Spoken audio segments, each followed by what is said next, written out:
আমরা এখন আছি নেপাল কাঠমান্ডু রত্না পাহাড়ের সামনে, সরি রত্না পার্কের সামনে আছি আমরা। আমরা এখন আছি কাঠমান্ডু রত্না পার্কের সামনে। আসছিলাম রত্না পার্কে ঢুকবো, তো পার্কে ঢুকতে পারি নাই। এখানে টিকিট চালু হয় সকাল 9টা থেকে।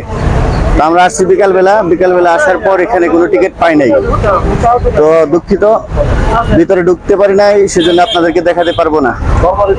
তো যাই হোক, এখন বাউন্ডারির বাহিরে আছি। বাউন্ডারির বাহির থেকে অল্প কিছু আপনাদেরকে যা দেখানো যায় ওইগুলাই দেখাবো। এই হচ্ছে পার্কের ভিতরে, এই যে পার্কের ভিতরে ভিউ কিছু দেখেন। এখানে ঢুকলে ভিতরে অনেক সুন্দর, ভিতরে যাইতে পারতেছি না, এটা হচ্ছে বাহিরে আছি, তো ভিতরে যাইতে পারি না, এই জন্য কাউকে কিছু দেখাইতে পারলাম না, সরি। এই যে তারা ঢুকছে।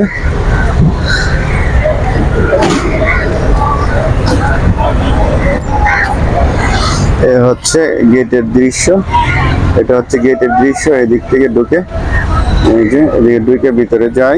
ভিতরে যাওয়ার পরে অনেক বড় ভিতরে, আরেকদিন আসবো ইনশাল্লাহ। আমরা এখন আছি নেপাল কাঠমান্ডু পান্তিপাতে। এখানে বিশাল একটা দিঘি, এখানে এই দিঘিটার নাম হচ্ছে রানীর দিঘি, রানীর পুকুর নামে পরিচিত। এটা রাজার আমলে বানানো হয়েছে। এই যে দেখেন, এটা হচ্ছে এই রানীর দিঘি। এর ভিতরে লোকজন নাই, ভিতরে ঢোকা যাচ্ছে না, তো বাহির থেকে ভিউটা নিচ্ছি। একদম ঠিক পুকুরের মধ্যে একটা মন্দির সিস্টেম করা আছে। আর এই যে অবস্থা, এটা হচ্ছে পুকুরটা, পুরো পুকুরটা। এখানে রানী গোসল করতো, রানী আসতো, এই জন্য এটা রানীর পুকুর নামে পরিচিত। এই যে বন্ধুরা, আমরা এখন আসছি কাঠমান্ডু দরবার হাই স্কুলের সামনে। এই যে দরবার হাই স্কুল, এটা হচ্ছে দরবার হাই স্কুল। দরবার হাই স্কুলের সামনে আমরা আছি এখন বর্তমানে।